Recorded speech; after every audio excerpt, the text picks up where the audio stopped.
A huge meteorite enters our atmosphere, causing an explosion of catastrophic proportions.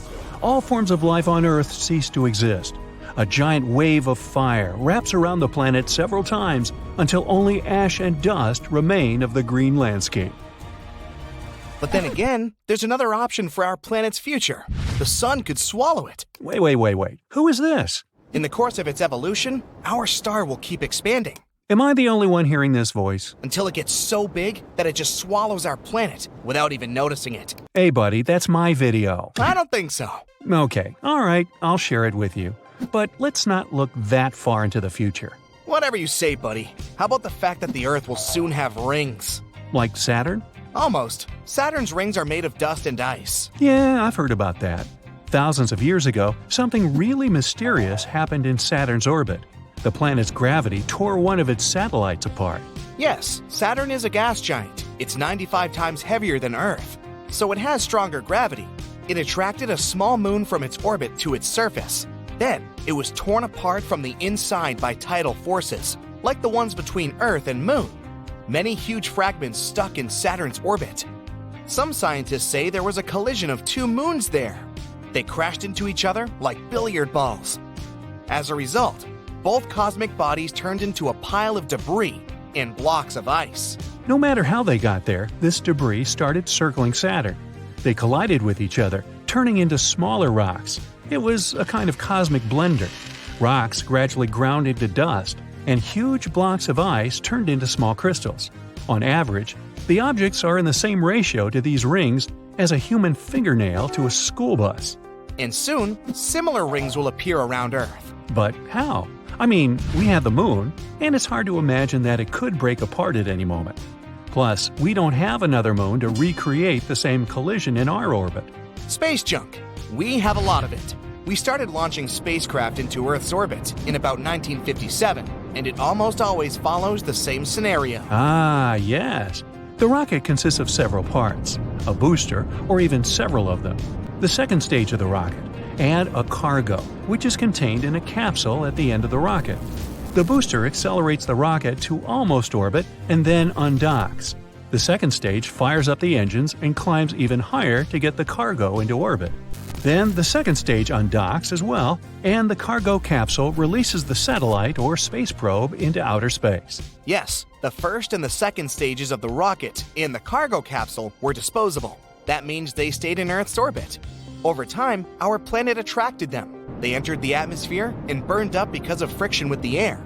But many objects keep orbiting our planet for decades. As of 2021, there are about 170 million space debris objects in our orbit. These are parts of spacecraft, like the bolts used to undock rocket stages. There are also old artificial satellites, operating ones, functioning spacecraft, and debris from collisions that had already happened. Oh, I've heard about that. In 2009, two satellites collided with each other. Both satellites were destroyed. They shattered into about 600 pieces of different sizes. Yes, and these sharp metal fragments are flying in orbit at about 6 miles per second. So they could make a trip from New York to London in less than 10 minutes. Yeah, that's about the same speed at which our rockets fly. And that's about 45 times faster than commercial airplanes. So these fragments have a lot of energy. As they collide with each other, they shatter and become smaller. Just like the moon debris around Saturn. Exactly. But a bunch of metal debris orbiting faster than the speed of sound can damage our spacecraft, right? Yes. The International Space Station has already turned on its engines to maneuver once to avoid a collision with a cloud of space debris. Sharp metal parts can damage the hull of the space station or even puncture it. Then the ISS, worth about $150 billion, would be destroyed. So, if we keep throwing debris into orbit, we could really give our planet the rings. And then they will be visible even during the day. They will reflect sunlight, just like the moon. And if you look out the window, you'll see beautiful stripes interrupted by the shadow that the Earth casts. It's an amazing view. Do you want to see an even more unusual one? Imagine that our sun has increased in size by 10 times, and that process is happening right now. Our star is a giant boiler burning hydrogen. It's continually heating up, and every billion years, the sun gets 10% brighter and creates more heat. It'll heat the Earth more, and eventually, the oceans and seas of our planet will begin to evaporate, Thick clouds will completely cover the sky, turning Earth into a giant greenhouse. Our home will look like Venus. Looks like humanity will no longer be able to live on Earth. What will we do then? Well, we'll load all the humans and animals into spaceships and move to Mars. At that point, the sun will have warmed it up nicely. Water and carbon dioxide deep in the planet's interior will begin to evaporate and create an atmosphere there. This will cause a greenhouse effect and warm up the planet enough for you to wear shorts there. And then we'll watch the Earth become a lifeless rock with acid clouds like Venus from the surface of Mars. Yep. But in about 7 billion years, the sun will start to expand even more and become a red giant. In this phase, it'll become 256 times wider than it is now. So it will completely swallow Mercury and Venus, and the edge of the star will lie just in the orbit of Earth. So our planet will just drown in the hot plasma on the sun's surface? Maybe. But when a star burns so much fuel, it loses weight, and so the sun's gravitational field will weaken as well. So it won't keep the planets of the solar system as close to itself anymore. Perhaps our planet's orbit will become wider, and then Earth will become the first planet near the sun. Some scientists believe that at this time, Saturn's moon Titan may gain conditions suitable to become a new home for humanity. Then the sun will begin to shed its upper layers. It'll lose mass and gravity dramatically. This will plunge the solar system into chaos. Some planets will collide with each other. Others may just fly away into the far dark space. It would be a game of cosmic billiards. Exactly. And the final stage of the sun's life is a white dwarf. Then our star will become the size of Earth. The planets that survive won't get enough heat from the white dwarf, and its light will gradually fade over billions and trillions of years. Another challenge that awaits Earth in the distant future has a galactic scale. The collision of the Milky Way and Andromeda. Bingo! Right now, the Andromeda Galaxy is moving toward us at 60 miles per second. You could make a trip around the globe at that speed in just 6 minutes. Yeah, you can already see the stars and gas of Andromeda Galaxy in the night sky with an unaided eye at 2.5 million light-years from Earth. And in 4 billion years from now, the galaxies will begin the process of merging. No one could be 100% sure about what will happen to the Earth. It could be total chaos when the stars and nebulae of both galaxies collide. Then supernova explosions would go off everywhere. Like fireworks. But this is extremely unlikely to happen. The concentration of stars and space objects in galaxies is very low. The distances between them are gigantic. It's like if you took a handful of sand and scattered it all over the planet. The most likely scenario is that by the time the two galaxies do collide, there will be no liquid water on the hot surface of Earth. That would mean the end to all terrestrial life. Scientists believe it can happen in about 3.75 billion years. You're a seismologist working at a geological observatory. In the morning, you check the equipment that monitors seismic activity and adjust the instruments. Then you inspect the movements of tectonic plates. Suddenly, one of the devices shows a strange signal. It's like a small earthquake. You make a record of this push and continue working, but the signal repeats again. A little time passes and the devices fix it for the third time. You understand that this is not an earthquake because the signal is too weak for this. It repeats every 26 seconds and resembles a pulse. The human heart pulses close to the center of the chest. The pulse of the planet also comes from its center, the equator. You call other specialists and tell them about the unusual phenomenon, but no one knows what it is. Also, you can't determine the source of the pulse. You arrive at the place where the vibration comes from and find nothing. The ground still pulses under your feet, but it's impossible to figure out the reason. In the 1960s, the pulse called microseism was discovered by seismologists in the US. More than 50 years have passed, but scientists around the world still don't know the nature of this phenomenon. It looks as if our planet has a heart hidden inside its crust, beating every 26 seconds. According to researchers, this heart may be located in the southern or equatorial part of the Atlantic Ocean in the Gulf of Guinea. This area is called the Bight of Bonny. Every winter, the pulse becomes stronger. Then it weakens again by the summer. When scientists began exploring this place, they put forward a theory that the ocean could create the pulse. Waves hit the continental shelf of the planet. That impact deforms the ocean floor. A human hand hitting a table works on the same principle. Sit on one side of the table and put your hands on it. Let someone else hit the table from the opposite side. You will feel a vibration. Ocean waves hitting the coastline create a similar effect. Someone may object that there are waves all over the world, not only at the equator.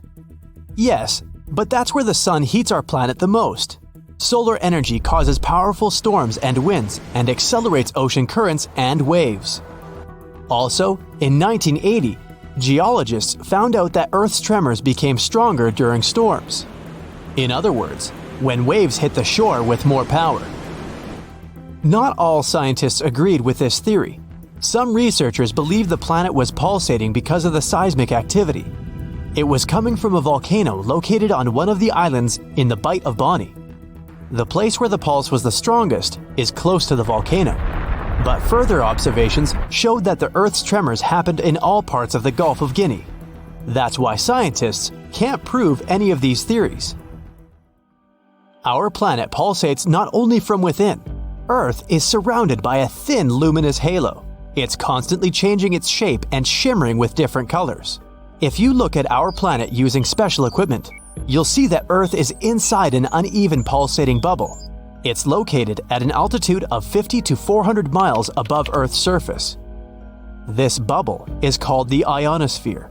That's a layer of charged particles that separates the upper atmosphere from space. In other words, this is the boundary that sets apart the region where you can still breathe and a complete vacuum of space. The International Space Station travels inside the ionosphere. Most of our satellites also move within the borders of the pulsating bubble. This natural phenomenon can both help and disrupt the operations of communication and navigation systems. It helps radio and GPS signals to get to our mobile phones, but it can also interrupt the stable connection.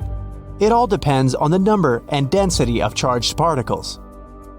Sunlight takes away 1 or 2 electrons from the gases surrounding our planet, and they become charged particles. These particles make up the ionosphere. It's constantly changing its shape and size. It happens because the planet rotates around its axis, and the sunlight falls on it unevenly. During the day, the ionosphere is always larger than at night. Because of this pattern, it's pulsating and constantly moving. This instability shortens the life of orbiting satellites and often puts them out of work. Radio and GPS signals pass through the ionosphere and get reflected from charged particles. Then, they fly further to their destination, to phones, navigators, and other devices with GPS and radio receivers. Our planet is not only pulsating, but also buzzing. The noise that Earth produces is called the hum. It's impossible to record this sound, but even so, 2 to 4% of people on the planet hear it. All over the world, people who aren't connected in any way speak about a weird buzzing sound. It interrupts their sleep and doesn't let them concentrate. This noise follows them everywhere. Perhaps you also hear it but don't pay attention. But once you notice the hum, you won't be able to unhear it. Some residents of a small village in Scotland describe this humming as a thick, low-frequency sound. There's a website on the internet with a map where people all over the world register and describe this mysterious noise. Almost everywhere, it's a low-frequency vibration, barely perceptible to the human ear. Sometimes, people say it resembles the noise of an airplane flying overhead, but quieter. Some people describe it as the sound of a running truck engine placed in the backyard. It's humming in the street when they come home. And it gets louder when they are lying in bed. If you hear it too, you can mark it on the map. There are records dating back to the 19th century that describe a sound similar to the hum. But for the first time, the media started talking about this phenomenon in the 1970s in England. Since then, many theories have been made by scientists and people who try to catch the hum.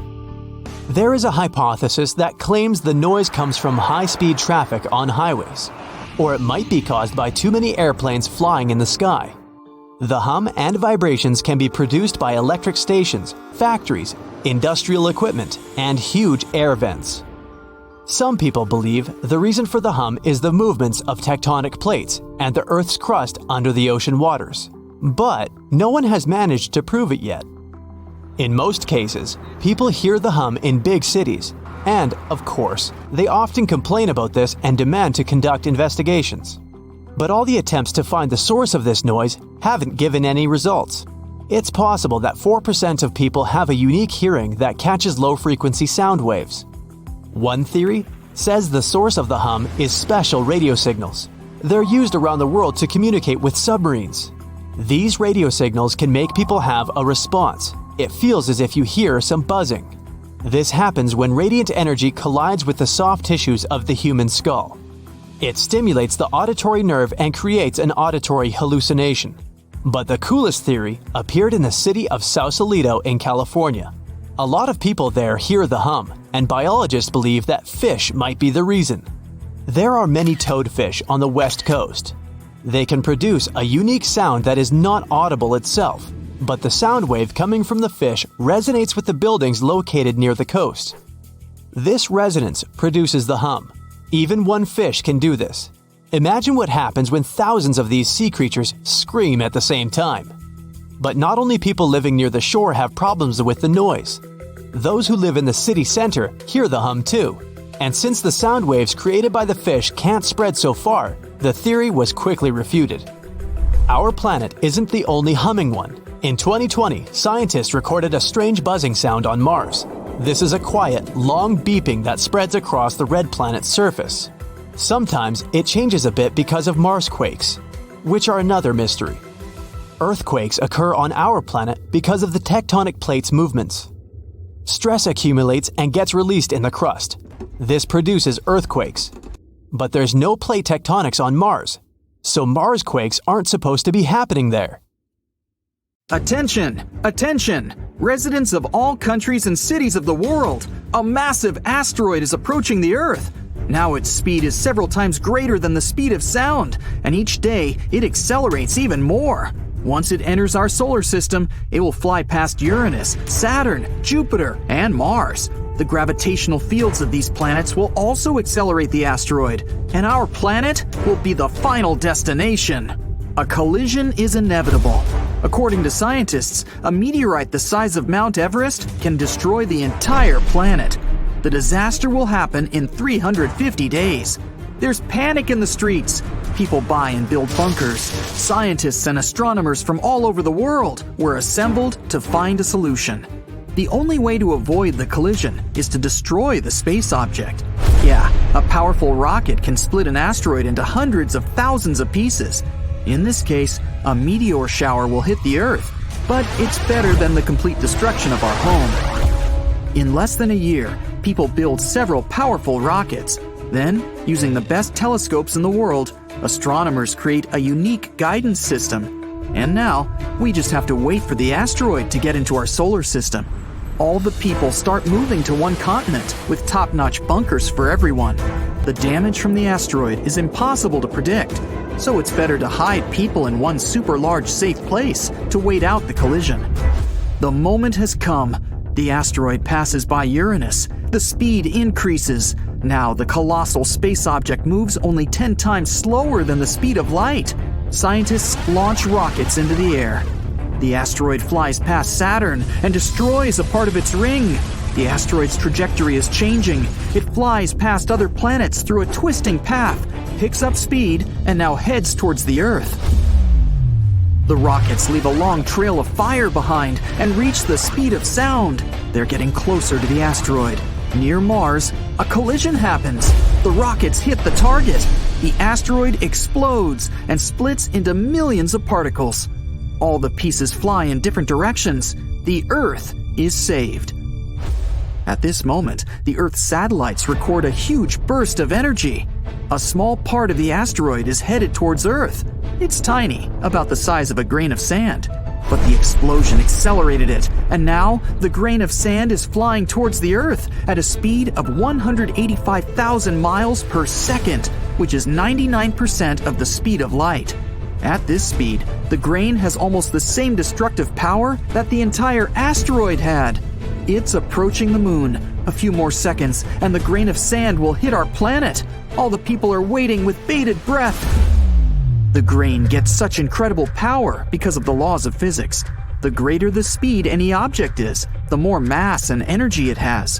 When the grain of sand reaches a speed close to the speed of light, its energy and mass begin to increase dramatically. You can't even see this tiny grain of sand, but inside, it has the mass of an entire continent. If the grain reaches the speed of light, its mass will be infinite, and then a black hole will appear. In this case, all living and even inanimate things on the planet will disappear. Trees, seas, and oceans, all the cities, countries, and continents, air, sound, atmosphere, any molecule of the Earth, everything will be absorbed by the incredible gravitational force of the black hole. Then, when there is no trace of our planet, the hole will take over the moon. The gravitational force will grow and absorb other planets of the solar system. Soon, it will reach the sun. Our star will split into thousands of strips like spaghetti and will emit a tremendous amount of energy. This could trigger the birth of a second black hole, but fortunately, we only have 99% of the speed of light, which changes everything. Also, no object that has mass can reach the speed of light. The grain of sand enters the Earth's atmosphere. From the outside, it looks like a blinding meteor that pierces the sky. The grain heats up, passing through the layers of the atmosphere. Clouds within a radius of 100 miles around are burning up. The sky becomes crystal clear. If you look at it in slow motion, you can see the air is ionized because the air molecules are split. In nature, this process occurs during lightning flashes. Our sun also has ionizing energy and disinfects the air. The meteorite leaves an ozone hole behind it. So now, this place is not protected from space radiation and ultraviolet light. The grain of sand flies straight into the center of the Southern Ocean. The closest continent to the explosion is Antarctica. The air around it warms up and mixes with the cold temperature of the ocean, creating hurricanes. As soon as the grain approaches the ocean surface, the water starts boiling. The temperature and energy of the grain are so huge that the water evaporates, but the vapor molecules are instantly burned up. Thousands of gallons of water just disappeared from the face of the Earth. The grain flies down for the first few feet without touching the surface as the water evaporates before it. Then it falls into the ocean and creates a powerful explosion. Hundreds of millions of gallons of water foam and boil because of the hot temperature. The entire ocean within a radius of 100 miles is illuminated with a bright light. The ocean depths, where sunbeams have never been before, are almost as transparent as the water at the bottom of a pool. The wreckage of old sunken ships splits into atoms because of the powerful explosion. Unknown sea monsters and giant squids that live in the dark are afraid of the bright light and swim away. Then, finally, a grain of sand touches the seafloor and penetrates deep into the Earth's crust. If it reaches the Earth's core, the planet will most likely explode from a burst of incredible energy. Fortunately, this is not going to happen. The resistance of the ocean and the ground slows down the grain and takes its energy away. It provokes a slight shift of tectonic plates, and there's more to come. Huge waves form and spread throughout the ocean. The blast wave creates enormous tsunamis. Imagine throwing a small rock into a puddle. The same thing happens to the ocean. Huge waves are approaching the coastal cities. Fortunately, people were evacuated from there, but the damage caused by one grain of sand will cost hundreds of trillions of dollars. Houses are destroyed, roads are flooded. After a while, it starts raining with hurricanes. Ocean water vaporized by the grain forms into huge storm clouds. The wind drives them to the continents. And then, after the tsunami, prolonged rain begins, flooding entire countries. Several days later, natural disasters are still here. The temperature of the Southern Ocean has increased by several degrees. The water is boiling at the collision site, melting the Antarctica glaciers. Millions of icebergs are melting away, so the water level of the world's oceans is rising. The edges of some continents go underwater forever. Thunderclouds reach the Sahara and other deserts. The shift of tectonic plates causes earthquakes on some continents. Volcanoes are awakening. The sky is filled with volcanic ash. It will take months for all the ashes to settle. In the beginning, it creates challenging conditions for life on Earth. Plants and all living things don't receive enough sunlight. In trees and seaweed, photosynthesis is disrupted. Oxygen production stops. It's getting harder to breathe. The air that has filled the planet's atmosphere is slowly running out. People have to adapt to new conditions. They build new cities both on the land and in the ocean. They create plantations with artificial lighting for photosynthesis production. Fortunately, all the problems end when the ash settles. Inside the volcanoes, there's hot magma flowing. It may come in handy as it's rich in chemical elements and minerals. Together with the ash, nutrients fall to the ground, and the soil is now well fertilized. Plants, trees, fruits, and vegetables grow incredibly fast and produce a lot of new oxygen. The Sahara is filled with blooming flowers now, and it looks more like a meadow with flowers, not a desert. The grain of sand just renewed the planet instead of destroying it.